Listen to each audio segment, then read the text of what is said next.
So here you go. And here are the three main Cava grapes, Macabeo, Xarel-lo, and Parellada, and they are actually in the order of their percentages.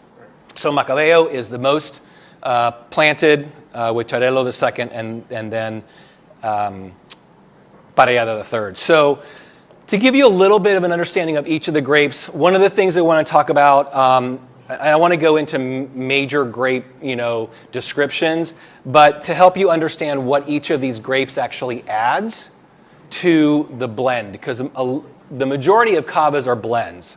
And so you're going to find these different components. So when you start off with Macabeo, this grape is indigenous to the Penedès area.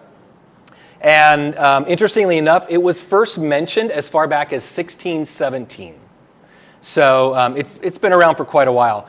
It is in the Cava blend. It adds citrus and stone fruit. It has waxy floral notes, and it also adds ageability. Does anybody know what this grape is called in Rioja? Viura, exactly. Which one? It's Macabeo. So Macabeo is the primary white grape in the Rioja region, but there it's referred to as Viura, V-I-U-R-A. And so for those of you who have had white wines from Rioja, you know that they have tremendous ageability.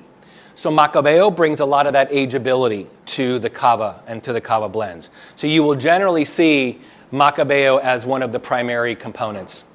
Now, the other thing too is tends to be a little bit of a waxy note, which when you're comparing Cava and Champagne, that you'll tend to be able to taste that. And that's the Macabeo that brings that as well. So I suspect if you're going to do an exam and they're doing a sparkling, they're probably going to pour a Cava that has the three main Cava grapes, okay? Because it's very much the generic blend. And then you've got Xarel-lo. So this is also native to the region in Penedès. Here you're getting some underripe citrus, apple. It's bringing some of that body and structure, as well as the acidity and the freshness.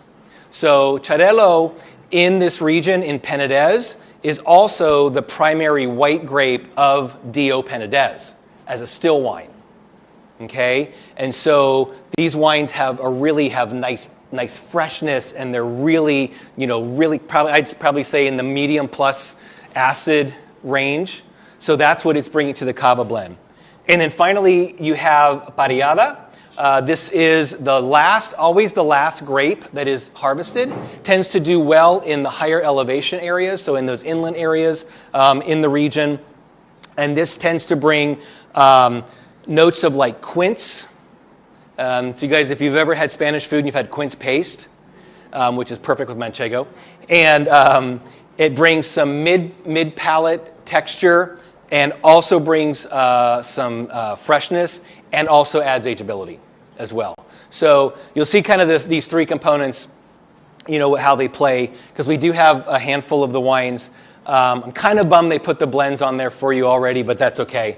I have them on the slides anyways. But sorry, you had a question? The book describes Xarel-lo as being earthy and stuff. And I think what they're probably meaning by that is it tends to bring like these little herbaceous notes to the blend as well. And so that's probably what they're referring to when they talk about that.